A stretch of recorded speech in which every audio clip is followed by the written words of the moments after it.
Evening guys, Kieran here, back with another anti-post video for Cheltenham. We're only 3 weeks away now, just under 3 weeks away.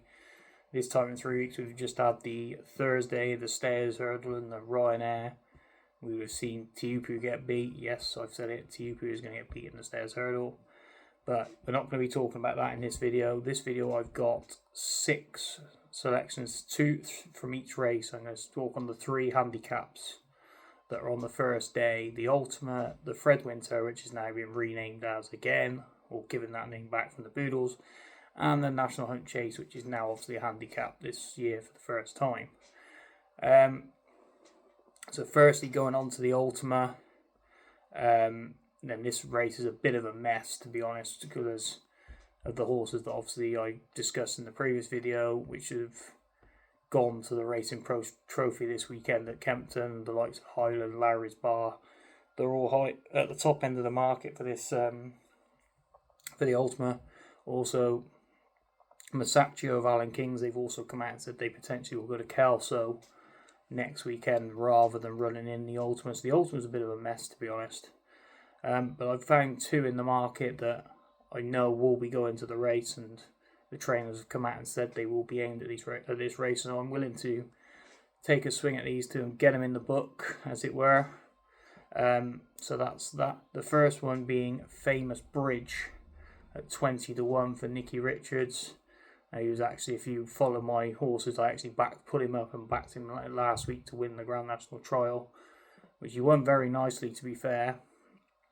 And then they had said in the post-race interview that the Ultimate was going to be the next target. He actually ran, like I said on the video last week, he ran in the Grand National Trial last year and was unseated the rider before then going to Cheltenham, finishing 4th in the Ultima. So this has obviously been the aim for a while, to do the same thing, Grand National Trial for prep, and then to the Ultima, where he's 4th last year, not disgraced too far. He's beaten 20 lengths, but they went a ridiculous gallop up front, and I think they all thought they was going to come back, and they just never came back.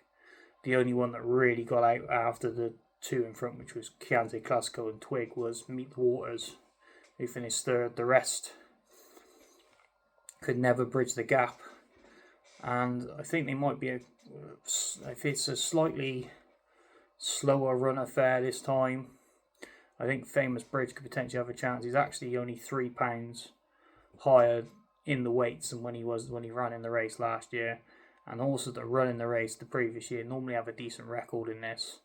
Obviously, Corrit Rambler went and won it back to back. You had Tom Paul 2 also won the race back to back. There's a few horses that have run in it for a second time that have done well, also placing, etc. So I would give Famous Bridge a chance, and he will be the first one in the book for the Ultima. The second one in the book is trained by Kim Bailey, and it's Trelawn, who fell in the race last year, went at the second. He actually only went off 5-1 second favourite that day. He was well backed on the day, and they really fancied him. Obviously, Kim Bailey went and won the race in the end with Chianti Classico instead. They obviously fancied this boy a lot more than he did, and he's done nothing wrong this season. He won up at Haydock on first start, beat Aroko, and then he went to Ascot where he finished 4th, and then back to Haydock where he finished 4th over a trip which is probably too far for him. I don't think he stayed the full 3 mile. I think it's 3 mile 2 behind Mr. Vango. In the Peter Marsh, I don't think he stayed for the full trip, to be honest. So a step back down to 3 miles. Back in a race which they obviously targeted last season because he was well backed for the race. I know connections have said that he's going to go to this race, and he's currently a 25-1 shot for it. And obviously can't say he had previous Cheltenham form because he fell at the second in the race, but they clearly think that he's got potential to run well in the race here. So he'd be the second one in the book, currently at 25-1.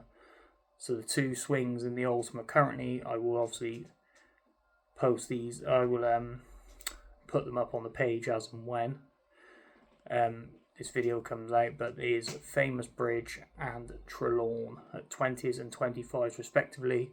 And they were both, again, like the rest of the anti-post videos in this series, anti-post horses in this series, it'd be 1 point each way on each of them. Moving on to the Fred Winter. I'm still trying to get used to it being called the Fred Winter again. And the first horse I've come down on here is Beyond Your Dreams of Joseph O'Brien. Now this boy has been on my, this girl, sorry, has been on my radar since November when she finished second to Total Look, who's obviously well touted for this race as well. Finished a close second, only beaten half a length. But wasn't exactly given the hardest of rides. She then went to Fairyhouse and got her win in the end, where she made an absolute mess of the last, and somehow still managed to get up to win quite snug in the end. Like Mark Walsh did well to pick her up and get her up at the end, but she did win quite snug in the end. And I think if she gets her jumping together and everything else like that, and it all clicks at Cheltenham in her first time in Handicap, I think if she's anywhere near coming over the last, I think she's going to absolutely sloosh up the hill. The way she finished at Fairyhouse shows that she's got a finishing kick in her, and I think coming over the last, if she's anywhere near, she'll certainly be flying up that hill, unlike some. She's a 20 to 1 shot now. She's only rated, I think she's rated 122, I think, over in Ireland. I'm not 100% sure, I haven't looked into it. So she might need a bit of help from the British handicapper, but I think she might just about get enough tax, as it were, British tax, to get in. So she'd be the first on my list for the Fred Winter, and I'm actually quite sweet on her, to be fair. I've had her in mind for a while, but I was just waiting to see whether they would definitely come in and waiting for the entries at this point before I pulled the trigger. I didn't want to putting her in the book, as it were. So that's Beyond the Dreams for Joseph O'Brien at 20 to 1 for the Fred Winter. The other one is a bit of a fly, a bit of a stab in the dark, but I did actually put this horse up on a video on Trials Day, and that's Torrent of Nigel Hawkes. Now, he's very exposed. He's had 8 runs of hurdles already this season, starting off in the summer last summer. But his last 3 runs, he finished 3rd at Cheltenham behind East India Dock in November. He then went to Chepstow in December for the finale, where he finished 3rd there behind Nevis Haas of, I believe I pronounced that correctly. Staying on well in 3rd. And then he's gone to Cheltenham on Trials Day and finished 3rd again. Obviously beaten a long way by East India Dock. But he's beat the rest. Apart from Stencil, he's beat the rest. I think he was only about 5 or 6 lengths behind Stencil. Now Stencil's 6 to 1 for this race, and this boy is 66 to 1. Now I could be completely wrong, but he's a bit of an egg case. I think if you get him in a bigger field, he'd probably settle more in a bigger field. And that's just worth it. I think it's just worth a punt at 66 to 1. He's gone around the track twice. He's ran okay around the track, finished in 3rd twice behind what I believe is the who should be the Triumph favourite, that East India Dock. And I think I'd give him a hell of a chance, to be honest. And not a hell of a chance in this race, but if you get in 5 places, which I forgot to reiterate in the bit when I talk about the Ultimate, all of these are 5 places each way, so 1 point each way, 5 places. But Torrent, I think, could certainly outrun his odds at 66 to 1. I think he is only this price purely and simply because of the trainer. Nigel Hawke trains it. You wouldn't be associating Nigel Hawke with decent juveniles, as it were, or able to train juveniles. So I think that is why you're getting 66 to 1 about this boy, but he definitely will run his race for sure. Again, though, he's on the borderline. I think he's in the low 120s again, so he's going to be on the borderline where he gets in. But if he does get in, I think he'll run his race, and I think he'll outrun his odds. So that's Torrent. So the 2 for the Fred Winter, Beyond Your Dreams, 20 to 1 for Joseph O'Brien, and Torrent, 66 to 1 for Nigel Hawke. Now again, both 1 point each way, and it's 5 places terms for that. And then finally, the National Hunt Chase will be the 3rd race that I'll touch on, and there's one I'm really sweet on in this, and that is Haiti Color of Rebecca Curtis's. Ever since, he won brilliantly Aintree, Time before that was a decent second behind Destroy the Evidence, who I thought was going to be an Ultimate horse over. When I first see him, the way he won, he reminded me a lot of Ante Classico, the way he won first time up. Hasn't seemed to have fulfilled that potential that I thought he had. He actually runs tomorrow. Potentially he could win tomorrow. But going back to Haiti Calori, went to Aintree and won really well. Odds on deserved to go and win at Aintree, but the way he did it from the front, very, very impressive. And then followed up with a run at Cheltenham where he won at Cheltenham in December, where he won very well there as well. And I think this horse has got the build and the makeup to be a decent national hunt chase horse for sure. And the fact that they gave him the prep run 2 weeks ago over hurdles at Newbury suggests that they're trying to protect his mark and they know what they've got, and that all roads will lead to the national hunt chase in 3 weeks' time. And he's currently a 7-1 shot. Again, it'll be a point each way at five places at 7-1 for Rebecca Curtis now. Rebecca Curtis, going back to quickly on her though, she's no stranger to winning the national hunt chase. She actually won the race back in 2012 with T for 3. So she knows how to train the winner of this, and I honestly think, I'm not quite sure why he's not favourite. I know he should be favourite really, but the fact that there's talk of this now is the hour, and all the money has come for him a few weeks ago.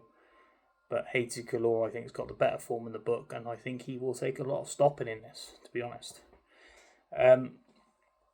The other horse I'm going to talk about is going to pull up is another flyer in the ointment at 50-1. That's Whistle Stop Tour of Lucinda Russell's. Currently priced up at 50-1, like I said. He's 2 from 4 of offences, and his second win, and his third start air. This is where he put it onto it, because the trainer actually came out and said, or somebody in the yard came out and said, that the national chase would be the target for this horse. Now, I like it when trainers come out and say that the potential target, you know where they're going to be aimed at. You know that's the idea. And the fact that he's 50-1 makes me think that we could be on to one here potentially for a big run and placing. Now, they've since that statement came out, he's come down to Cheltenham for the trials day where he ran the 2.5 mile race behind Jaguar.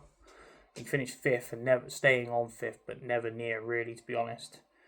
And he also actually has entries in the Ultima and the Kim Muir as well, so maybe a word of caution if you do want to follow me on this one, that it potentially could go Ultima or Kim Muir as well. But the fact that the trainers come out and said that this would be a target, I'd like to think that they'd stick with what they know. They like to plan a long way out, these trainers. So he will go in the book also for me, Whistle Stop Tour, who definitely relished the step up to 3 miles when he went up to 3 miles the second start and the third start. So wide 3 mile 6, I think he can certainly suit that as well. So that's Whistle Stop Tour. So quick run through of the 6 horses. Remember, all 1 point each way, 5 places. Firstly, the Ultima, we've got Famous Bridge at 20-1 and Trelawney at 25-1. In the Fred Winter, we got Beyond Your Dreams at 20-1 and Torrent at 66-1. And then we've got Haiti Colors at 7-1 and Whistle Stop Tour at 50-1. And that is that, guys. We will have another anti-post video for Cheltenham handicaps next week. I'm not sure which races I will be discussing, but I will have potentially another 2, maybe 3 races where I will have 2 more selections for these coming races. I just feel with these races, you have big fields. If you fancy 2, not backing 2 for the sake of it, if you fancy 2, you might as well back them both and take decent prices and have a 2 shots at your money, to be honest. But don't back 2 for the sake of backing 2. But thanks again for listening, guys. If you could like and subscribe to the video, that'd be great. And happy punting to everybody.